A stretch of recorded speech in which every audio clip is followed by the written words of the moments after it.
All right, welcome everybody. We're going to be diving into the AI native CX org, how customer success is being rebuilt from the inside out. To do that, we brought on an old friend of mine. His name's Bobby Cooper. He's the founder of PILR. This guy's been around customer success for years. We cross paths at Inside Sales, but he's really begun to dive into how to align people, process, and AI to drive more loyalty and efficiency for that long-term growth. So Bobby, super excited to have you on. How the heck are you? You're doing good, man. Thanks for having me on, Gabe. Always a pleasure.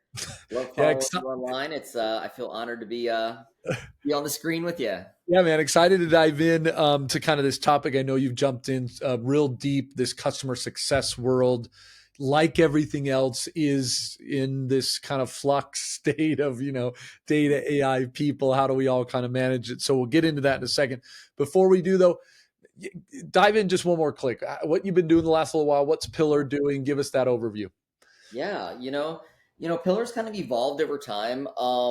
I've been leading customer success organizations now in high growth SaaS startups for 13 years. And I've seen a lot, I've followed a lot of the trends, really well networked with all the other leaders. And I've seen over the last several years that there's just a change and evolution in how customer success organizations are Oh my ran goodness. and primarily how we deliver value to our customers. And I started doing some advisory work several years ago, and I just have everybody coming to me talking about these very similar conversations of the old model of CS doesn't work, where you're just scaling with people, hiring teams and teams of people. And yeah, I decided to build a business around it to help consult and help People navigate through, companies navigate through that transition to changing times, right? Well, modern. that's perfect. That I think will fit very well for the track today, man. I want to start high level, just on the theme you were hitting, right? Like there is a lot of change. CX, customer success, it's moving at a rapid pace that I don't think we've seen before. What are some of those fundamental shifts that you're seeing in the market? Yeah.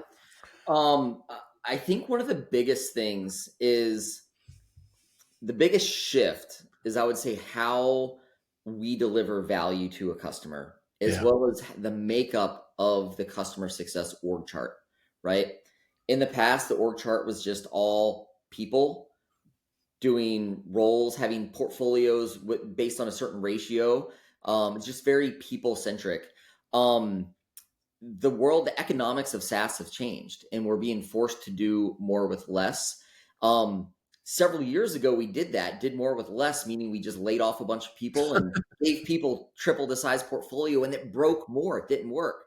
So Man, I got to stop because, man, that's so true. It was like you need to do more with less, and all of a sudden you had managers managing like six people managing 6,000 account. I don't know. They were just the ratios in a lot of companies got and look, it looked good on the balance sheet. It's like, hey, you guys are super efficient, but I think it hurt the balance sheet obviously when it really came down to revenue growth, etc. exactly, we still have a responsibility to deliver exceptional value to our customers. So we had to figure out how to do it differently, how to leverage um, cloud employees, AI agents to do the jobs of these larger teams. So now we're seeing org charts that have humans and AI agents in the org Mm. chart doing very, very specific jobs. And so in order to manage that, you have to be a different type of manager. You're no longer this people advocate cheerleader that's just trying to drive motivation and lead this vision. You have to be operational. You have to understand how to talk to AI, because it's different than talking to a human, right?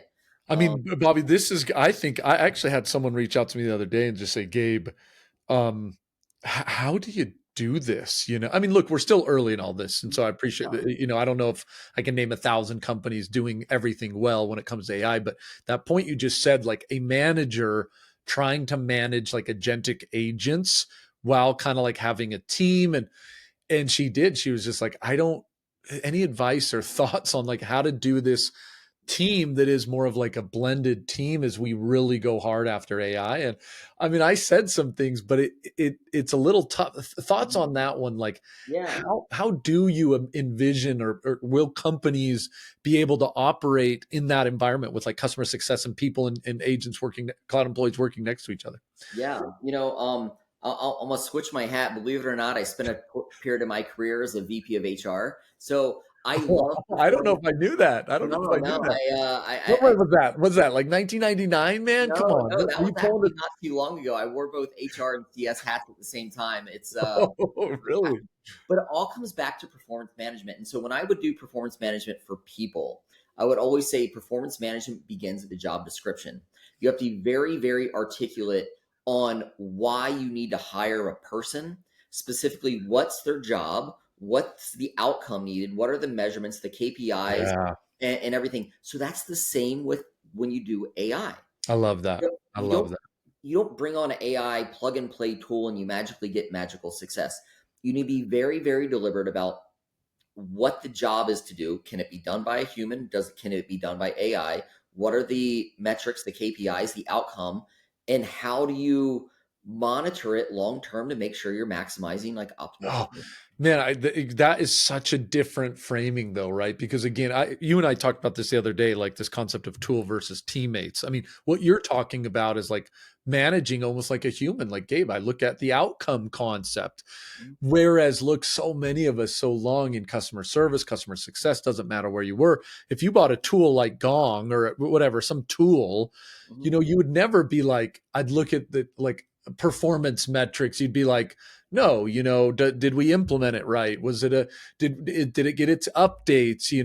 Is it actually working? But then you'd go back to the sales rep, right? And you'd be like, how do we manage performance outcomes, or how do we actually do this?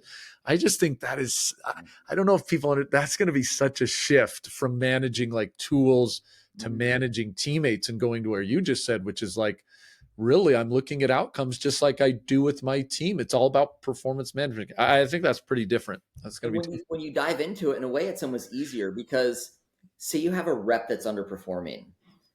With AI, you don't put the AI on a pip, right? You change the prompt, right? You change the prompt, you analyze, you test, you iterate. But it's the same thing. You have to manage the outcomes. Yeah, which I think the outcomes are huge. So another thing you said I want to double click on, you kind of said these leaders are becoming more of systems operators than people leaders. And and maybe it falls into some of the things we're just talking about, but double click on that one for me. That is going to be a change as well. Like a lot of us have gotten away with, I think, just kind of, managing the org and not really thinking about like this concept of operations. What does that mean to you? How does it work? Yeah, this thoughts come from multiple conversations and frustrations from uh, customer success leaders that get frustrated that their company's trying to do this AI transformation, but it's like the ops team or the product team. They're buying AI tools and they're just implementing them, Yeah. but they're not implementing them with a purpose. So what I'm advocating for is like as a VP of CS, it's your job to implement AI in the correct workflows under your domain and your expertise. Mm-hmm. So, meaning the VPs of CS, VPs of marketing, they all need to own the AI drivers and vision and strategy in their organization, which means your job is not just to rally the troops, Hmm. and all this Yeah, stuff. the rah kind of people leader. It does become like Right? this build a scalable you know, and business. I've been that person many, many years, that people leader, that rah rah person. Um, but it doesn't scale anymore. Yeah. Yeah. So, yeah. Look, I mean, that feels like that's one of the ways that people are moving. You've been close enough to AI in this last little while that I think you're starting to see some of the places where it might work, where it doesn't work maybe as well, maybe across some inbound type stuff, maybe some more outbound, a little more in the operational function. Mhm. Where are you seeing some of these wins, or where are you seeing the fastest ROI, and where are you seeing things maybe not work very well? Yeah, for sure. No, there's definitely some clear wins and I don't want to say losses, but some areas that aren't there yet. So what I do at Pillar, like I go into organizations and we essentially completely remap, restructure customer experience programs, systems, operating systems. When I look at and there's four areas that we focus on. We look at the customer inbound side, all that reactive work that Okay. always trumps everything. Then we have the proactive outbound, like value drivers. We have customer onboarding, and then we have CS operations. Yeah. So fastest ROI, hands down, is on the reactive side. Yeah. One, it's always repeatable. Whatever organization you go to, you pull your support tickets, you're going to be able to summarize them to a bundle of like 20 different conversations, right? Yeah. Sure. Um, Agentic AI, like true generative AI, can perform these tasks so well for a couple of reasons. One, you can train them to know your customer. Like the domain expertise is fantastic. They will know the domain expertise, whether your customers are accountants, are dentists, are sales reps, are car dealerships. That AI will understand how to Like, communicate oh, to your yeah. customer with the right domain expertise and language. It's faster, and the conversations now, when it's in, especially when it's in written form, you almost can't tell whether it's human or AI. And then Signals is doing some amazing stuff with voice, which is kind of blowing my mind. So the inbound reactive stuff is always the fastest ROI. I go there not just because it's a quick win, but once you get that reactive work off of the CSM's plate, they can now focus on that proactive value drivers, which that is where the CSMs need to be spending the most of their time. Totally. Just Yeah. Yeah. one-to-one interactions. I was working with a company recently. They sell to accountants. They have an accounting software. The Sure. majority of their CSMs are former accountants. So they have this ability to have this really intimate connection with their customer, talk about counting, talk shop, Totally. Totally. right? That's where we want the CSMs to be spending their time, face to face, doing like change management with like-minded people. Um, Hmm. there are some cool tools out there that are now proving that they can do that with AI, that not I don't think really has been cracked yet, but that is where we need the people to sit right now. Because that's such a more valuable time. So, tactically speaking, I love the concept of that proactive, like those meaningful dialogue conversation. That's where CX professionals, really win. Um, what are so you mentioned like inbound? That's one of the places where they get a little caught. It gets a little tedious. Sometimes it's basic. That would be an area where you could say, hey, let's get some AI. Let's get a little more efficiency and support. Are there a couple other areas you're seeing Yeah. that it's like the mundane work? Is it the note taking? Is it the what are some of those other like tactical things that you're seeing that would allow that CS professional again to be, hey, let me do what I do best? Yeah. All of the administrative work Yeah. can Yeah. can be systematized. And I guess in my mind, that's table stakes, right? You should have all that stuff systematized. Went to another organization recently, very highly skilled CSMs that had very domain specific backgrounds, but yet like 70% of their time was done like manually, like looking up accounts, looking at their usage, trying Yeah. to Just pick time, time, time, time. email templates manually and send it. And like 70% of their time is doing manual work. They need to be spending their skills doing other things. So all the mundane stuff, the ops, the workflows, customer onboarding, very, very systematic, right? It's Yeah. project management. But same thing, customer onboarding can be one of the most like high friction elements. So So, that's where we want human to human connection. And there's some amazing AI tools out there that can run customer onboarding, the project management, the offline communication, and yeah, that's where we want that. So again, if it can be done with AI, we want those workflows in place. I love it. I love There's it. a meaningful human connection. We want to strengthen that connection. Yeah. While we're on the frame, and again, I don't want this to be too much of a whatever push the product concept generally, but a few tools that you are finding to be a little more viable or valuable for kind of CX professionals that you'd throw out here for some of these maybe mundane processes. Yeah, I mean, I can talk about a few. So let's talk about CS ops. creating health scores, and creating playbooks, automated playbooks. Company I've been close with for a while, company called Statisfy, Okay. very similar to most customer success management platforms, but Hmm. the operational level is completely AI native. You Interesting. don't have to create health scores with weighted health scores. It's listening to all your product signals. It's listening to every single conversation via voice, email, text, anything. And it's deriving its own health score by having constant regression analysis run in the background, weighting all these elements. And it creates your health score and then recommends specific Cool. playbooks. You know, Cool. Yeah. when you talk about that reactive customer service work, the inbound work, companies like Maven, Forethought. Oh my gosh, Forethought's doing amazing things. Is it interesting? Yeah, I know those guys. Uh-huh. Small startup I've been working with a little bit, Mach 1 AI, amazing, easy to deploy platform. So, Yeah. Yeah. I love it, man. Look, those are some great ones. Maybe we'll throw some links in there yeah, so that people can kind of see that. I'm sure you have 1,000 more, but want to see if we can hit a couple more things. Time's always short, yeah. man. So you hit one of the themes you hit, this idea of kind of AI native versus AI assisted. Mhm. What does that mean to you? That's something I've Yeah. heard you talk about a couple times. Yeah. So I think it comes back to your thought about what, and I think that's part of the evolution, right? AI assisted is when you're using Chat GPT to write all your emails, Sure. to prep your QBRs, to dump in a spreadsheet, to help you do better analysis.